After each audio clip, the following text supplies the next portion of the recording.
প্রায় মেয়ে একটা ভুল করে তার পুরো সুন্দর একটা সংসার জীবনকে ধূলিসাৎ করে ফেলে। কারণ মেয়েরা ন্যাচারালি খুব ইমোশনাল হয়, আবেগী হয়। অনেক কাজ তারা আবেগে করে, but they don't have any kind of realisation about it. মানে বলে দিতে মন চাচ্ছে, বলে দিল বাস এনাফ। বাট তারা এটার কতটা ইম্প্যাক্ট তার স্বামীর উপরে পড়তে পারে, তার স্বামী কতটা এখানে আঘাত পেতে পারে, বা তার ফিউচার কি হতে পারে, সেটা নিয়ে কখনো ভাবে না।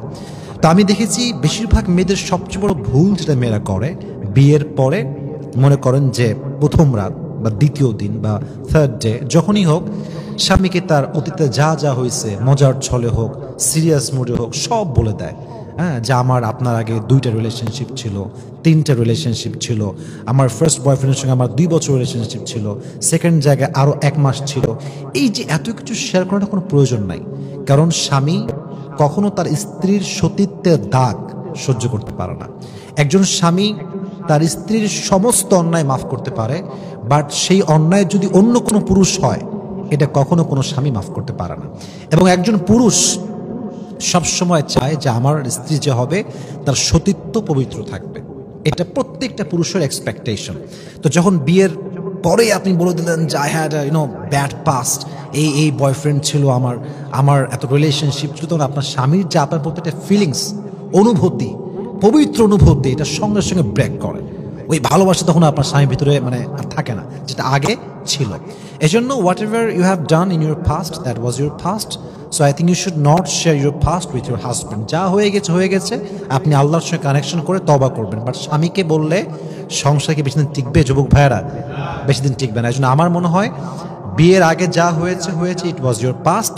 So don't share your past with your husband. আর আমি আমার জায়গা থেকে ক্লিয়ারেন্স দিচ্ছি, একজন ব্যক্তিত্ব সম্পন্ন পুরুষ কখনো তার স্ত্রীকে ফোর্স করবে না এই বিষয়ে যে তোমার কোথায় রিলেশনশিপ ছিল আমাকে বলতেই হবে। ন, এটা ঠিক না। এটা আমরাও প্রায় সময় ভুল করেছি বা ভুল করি, এটা ঠিক না। কখনো হাজব্যান্ড তার স্ত্রীকে জিজ্ঞেস করাই উচিত না এটা। কারণ যখন আপনার স্ত্রী সত্যটা বলবে, আপনি সহ্য করতে পারবেন না। কারণ যখন কেউ কবুল পড়ে বিয়ে হয়ে যায়, তখন সেই মেয়ের জন্য আল্লাহ প্রদত্ত অনুভূতি দান করে। তখন সেই মেয়ের ভাগটা একান্ত নিজের মনে হয়। ওখানে কেউ ভাগ বসাইছে আগে, ওটা কখনো কোনো ব্যক্তিত্ব সম্পন্ন পুরুষ সহ্য করতে পারে না। আর আমি দেখেছি প্রায় সময়, এটা আসলে একটা মিস্টেক, আমাদের অনেক বড় ভুল মনে করি আমি, যে মেয়ে দেখতে গেছেন, প্রথমে গিয়ে বলছেন কোথায় বয়ফ্রেন্ড ছিল, কার সাথে প্রেম করেছেন, নাম বলেন, আমি তো আপনার হাজব্যান্ড হব, আমাকে বললে কি সমস্যা? কোনো সমস্যা, বড় আপনাকে আমি সহ্য করব। কিন্তু এটা আসলে সত্য না। এটা বিয়ের পরে অনেক বড় একটা সিন ক্রিয়েট তৈরি হয়, অনেক বড় একটা ঝামেলা হয়, একটা পর্যায়ে এটা ডিভোর্সের পর্যায়ে গড়িয়ে যায়। অতএব পুরুষ যতই বলুক যে সব বলে দেন, আমি আপনারে সারা জীবন ধরে রাখবো, না না, আপনি বলবেন না। সর্বোচ্চটুকু এটাকে প্রাইভেট রাখবেন, আল্লাহর কাছে মাফ চাইবেন, দেখবেন ইনশাআল্লাহ আপনার পুরো সংসার জীবনটা সুখী হবে তাহলে অতীতে যা হয়েছে হয়েছে, এটা কখনো কোনো মেয়ে হাজবেন্ডের সঙ্গে শেয়ার করলে তার সংসার বেশি দিন টিকতে পারে।